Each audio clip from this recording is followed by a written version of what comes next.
চিনি পাইছে। ইয়াৰ যিসমূহ ৱাল আছে ৱালবোৰ জহি খহি গৈছে।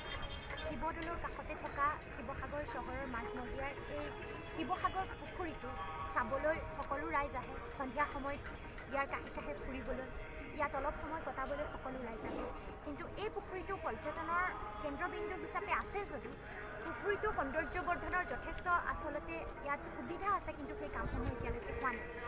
অখিল গগৈদেৱে CIDF-ৰ 100 কোটি টকাৰ 8 কোটি টকাৰে এই শিৱসাগৰ পুখুৰীৰ সৌন্দৰ্যবৰ্ধনৰ এক কাম হাতত লৈছে। ইয়াৰ ৱালসমূহ নতুনকৈ বনাই ইয়াত দেখিবলৈ আকৰ্ষণীয় হোৱাকৈ এই পুখুৰীটো এক ন ৰূপ দিব পৰাকৈ এই কাম তেখেতে কৰিবলৈ হাতত লৈছে। ইতিমধ্যে আপোনালোকে হয়তো গমো পায় যে অখিল গগৈদেৱে পুৰণি পুখুৰীৰ সৌন্দৰ্যবৰ্ধনৰ বাবে আৰু পুৰণি পুখুৰীটোক পৰ্যটনৰ কেন্দ্ৰবিন্দু হিচাপে গঢ়ি তুলিবৰ বাবে 10 লাখ টকা ব্যয় কৰি তাৰ কাম কাজ আৰম্ভ কৰিছে।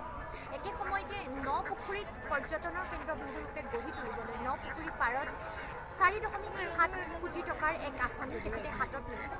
আৰু সকলো শিৱসাগৰৰ ঐতিহাসিক পুখুৰী সংৰক্ষণৰ বাবে তেখেতে বিভিন্ন প্ৰকল্প আৰু বিভিন্ন আঁচনিৰ হাতত লোৱাৰ প্ৰচেষ্টা আচলতে গ্ৰহণ কৰিছে। তেখেতে প্ৰচেষ্টা হাতত লৈছে বিভিন্ন সময়ত।